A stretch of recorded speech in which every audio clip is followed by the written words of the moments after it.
Nagabenta ki khubor baman kasni pet but subscribe ya u Antor News. Kublay phi baro kinilong ki khubor bamta kasni. U Commissioner but Secretary Katnat Arts and Culture ka Sarkar Jilla uba FR Kharkongor ulay thu ka Sarkar Jilla lingba Katnat Arts and Culture kaban pelong ya kata Tamasa Tri Hills ensemble kaban sedang na dukha santring mentau benai habay kran shakilat pathai khubor. Ha office tray kam jung u menaka khalai trik unai wing.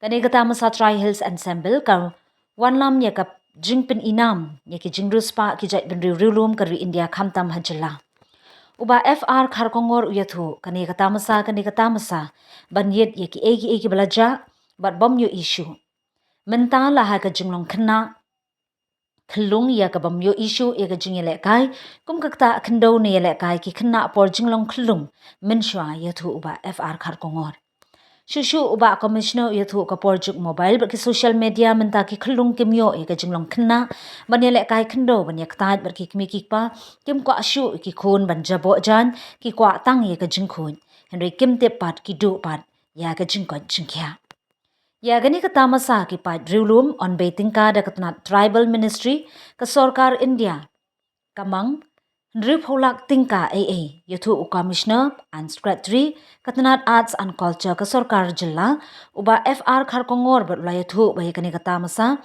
la pelong kum shibenta ban rakhi ya ka janjatiya Gaurav Divas habaro ka wei kari India uba Kharkongor ula yathu ru ba kani ka Tamasa ka Sarkar kan ajing itu kerpang ya ki Khyndew telegisnong hapo kani ka Jilla ki badang penne pensa ya la ka lariti lingba ki sap kerpang bagi don what is the Shat Sukwinsem, Shat Nongkrem, and also the the dances of the Jayanti Hills, but there will be some very different as well as unique dances which will also be showcased on the 16th.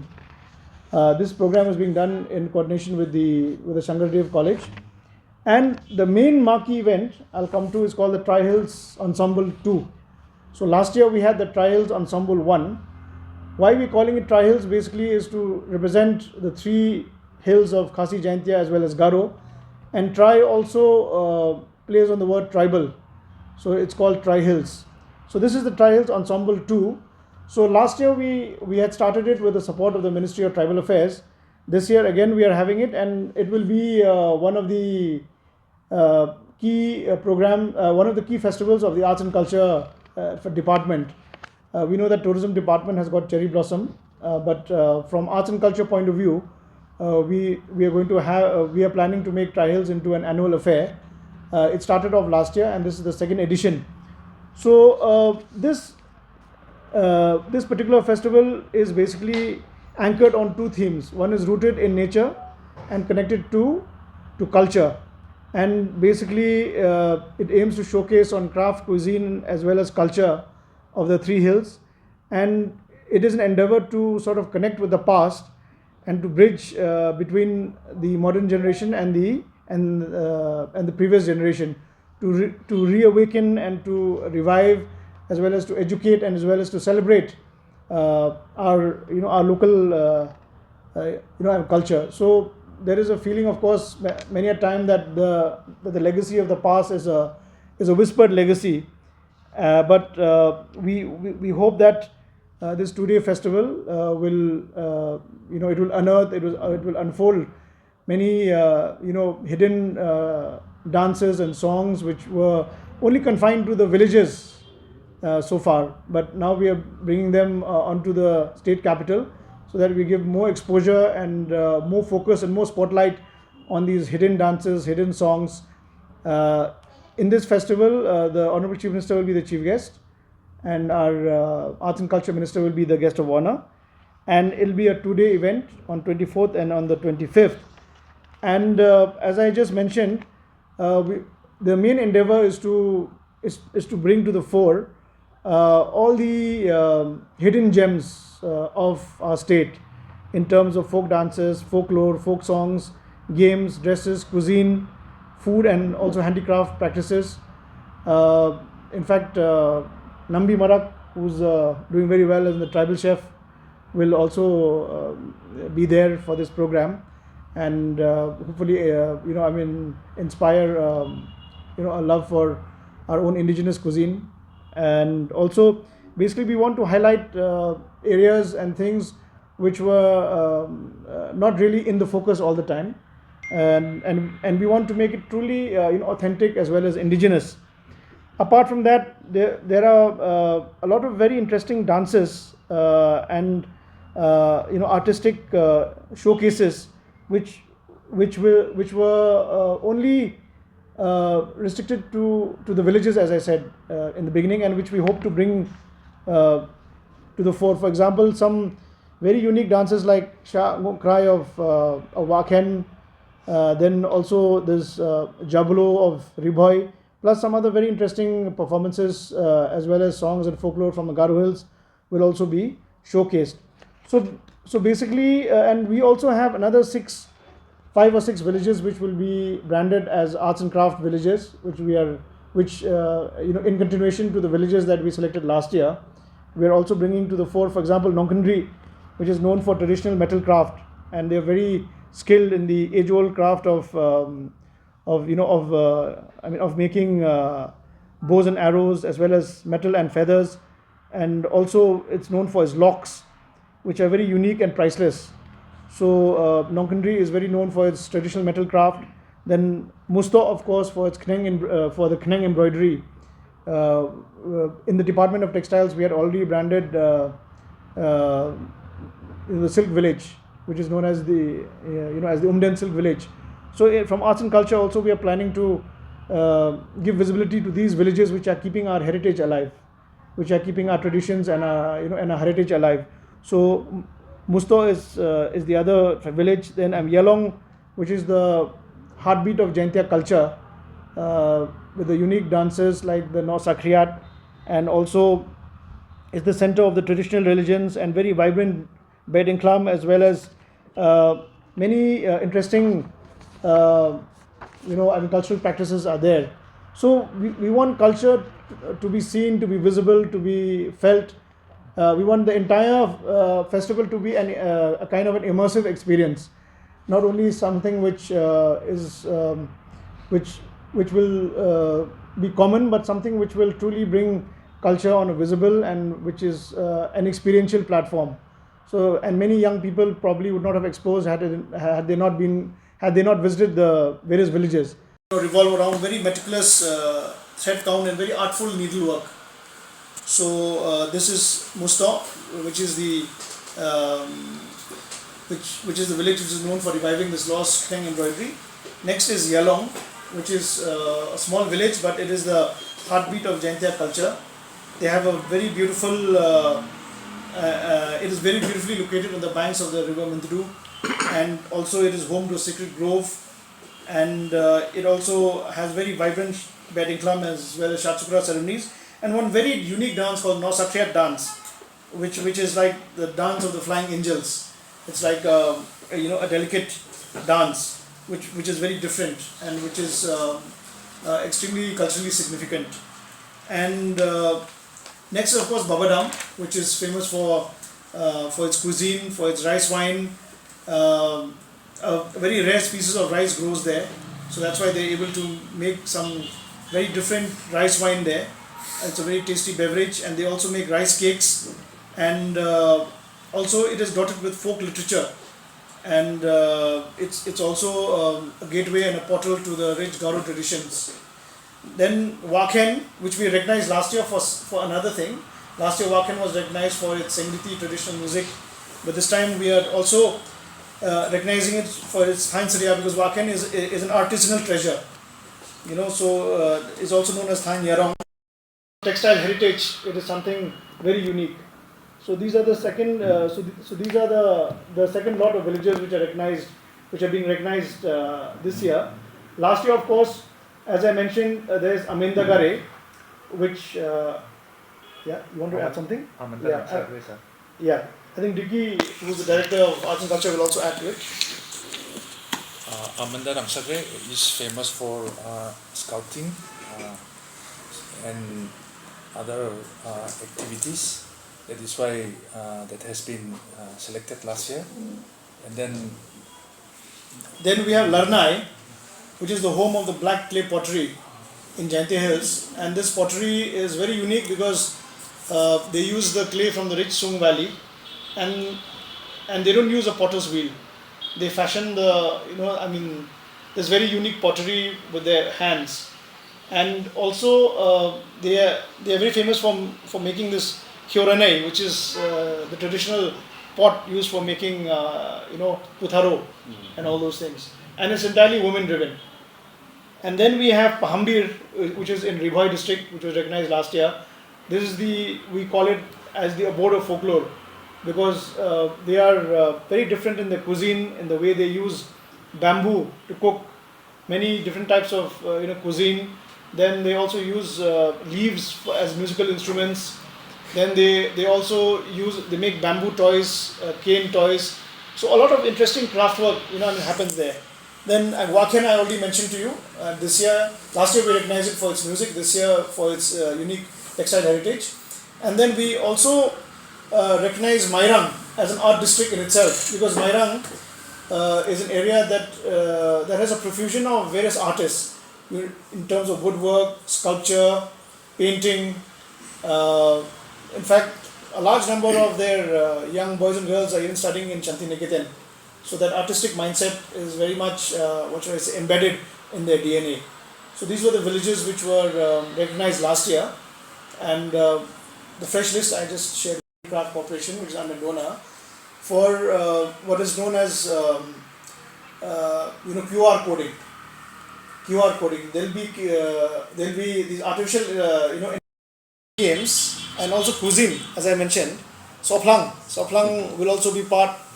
Sohphlang and also the traditional cuisine will also be part of this. If the tribal chef Nambi Marak is also going to make a guest appearance, and so basically we are promoting craft, culture, cuisine, everything that we are proud of, our living heritage. So cuisine, games, that will also be part, that will feature prominently in the Tri Hills Festival.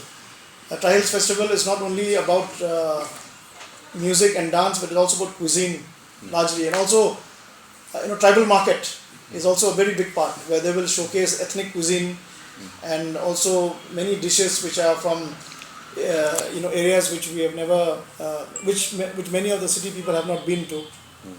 They will be able to showcase and provide platform for those ethnic cuisines as well. School children, but through our activities in the field, we will definitely take this as an input from you. And I'm also happy to share with you that there are a group of young people who are involved in this Forgotten Folklore project, Forgotten Folklores. So they have animated some of our folklores. They are young artists and young writers. They have animated some of our folklores. So they will also be part of both the Janjatiya Divas as well as the Tri Hills, so that the younger generation who are so captivated by graphic novels, by manga comics and so on and so forth, that they will also be exposed, and they will also be animated by our folklore, which will be presented through the Forgotten Folklore project. So we've invited the Forgotten Folklore project team, group of very young talented writers as well as artists, to also participate and to be part of both the Janjatiya Gaurav Divas as well as the Tri Hills Festival. This year's program as well. He was supposed to join us, in fact, for this press conference, but he was not able to join us. But his inputs and his expertise in folklores and the various kinds of programs that you saw in Nehu, even those programs will also be there in a very pronounced manner in our festivals here as well. All across India, because November 15th is the birth date of Birsa Munda, who was the tribal hero, a tribal freedom fighter. So every year, from Ministry of Tribal Affairs, we will have this program starting on the 15th and ending on the 26th. So funding will come as it did last year. We also trust that the funding for this year will also be there from the Ministry of Tribal Affairs. How much is it expected? How much? Last year it was around 60 lakhs plus. 60 lakhs plus. So this year also we are expecting something on the same range. Because last year it coincided with Azadi Ka Amrit Mahotsav and also Meghalaya at 50. So these two projects, in fact, there's an artistic mural in front of Station Library. So we had taken it up as part of of Meghalaya at 50, and then the 3 life-size statues to commemorate Azadi Ke Mahotsav. We had installed it last year, and it was inaugurated during Tri Hills Festival by Honorable Chief Minister last year, if you remember, at the site. No, because you mentioned that. Last year we had recognized them with a token provision of 2 lakhs as just as an incentive. But now we are enlarging that proposal to include not only that token financial proposal, but to include training of the stakeholders, building of assets. Say for example, if a village is well known for music, then building of a hall. Then if a village is well known for textile heritage, then some assets leading to which are linked to the textile heritage part. Or if some village is known for its pottery, then something which will be linked with that. So basically it's twofold. We are sending proposal for training as well as building of the assets, and also visibility and branding of the villages. Visibility and branding, just like how Maulunong is branded as a cleanest village, Umden is branded as silk village. So building of the brand visibility. So we need to expand our. So basically these villages are there; they are the custodians, but they need a bit more visibility, training, branding. So that is the endeavor basically. How much? Last year we only started with 6. This year we are starting with another 6. Yeah. So they are different components. The exact figures I don't have, because there's training component, there's asset component, and there's visibility component. So the exact figures I don't have, but these are the 3 major heads. Textiles. We had a training on this Thanyerong also. Just concluded just before pujas. We had a training on this. So basically they are very keen from Waken. They're very keen, but maybe this other village also.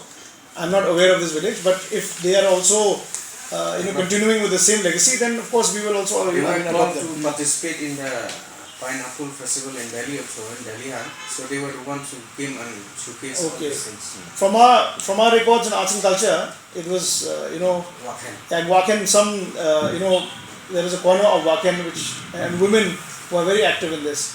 But we are also did restoration this as well. Yeah, so if you can share with me, we will be happy to also from the villages into the city, so that our younger generation is also exposed. Visitors will also know about the richness of our culture. States like Nagaland have showcased culture in a very vibrant way through Hornbill Festival and all that. So we know that Meghalaya, as I said, is rooted in culture. Rooted in nature, connected to culture. We have done a lot on nature tourism, but cultural aspects also are equally important, and it's only through culture that you can truly get a sense of being immersive in the and as well as connected with the people. It's by experiencing their dances, their songs, their food, that you feel connected to the culture. So there is a village called Babadam, who is also very famous for its rice brew and rice cakes. So we are also planning to recognize them as well for their unique skills in the cuisine, in the traditional cuisine. And Waken was there in the earlier list last year, but it was recognized for its music, for its sengriti. But this time we are also trying to bring out its unique skills of Thain Syria, which is also known as Thain Yarong. These are very traditional weaves which are made from plants like pineapple and also the jirmi creeper, and it's a very sustainable fashion. So basically this entire endeavor of the Tri Hills Festival is to connect the threads together. And we know that Meghalaya is very famous for the iconic living root bridges. So basically this festival is trying to be that living root bridge that makes culture a living heritage, not only something we read in the books or we see in a museum, but something that is living, breathing, and part of the living heritage. There will be performances as well by folklore groups every evening. We have all the famous folklore groups as well as those groups which blend the contemporary with the folklore. So they will be there to add entertainment as well as to provide awareness. So this is the endeavor basically, is to ensure that as a department we not only preserve, protect, but we also promote our culture. So this is the endeavor, and we hope to we made a start last year, and we hope to make it into an annual event with the second edition this year, and hopefully it will continue next year and also will be much bigger and much more vibrant. So this basically is the objective of these programs, and it's being befittingly launched in this Janjati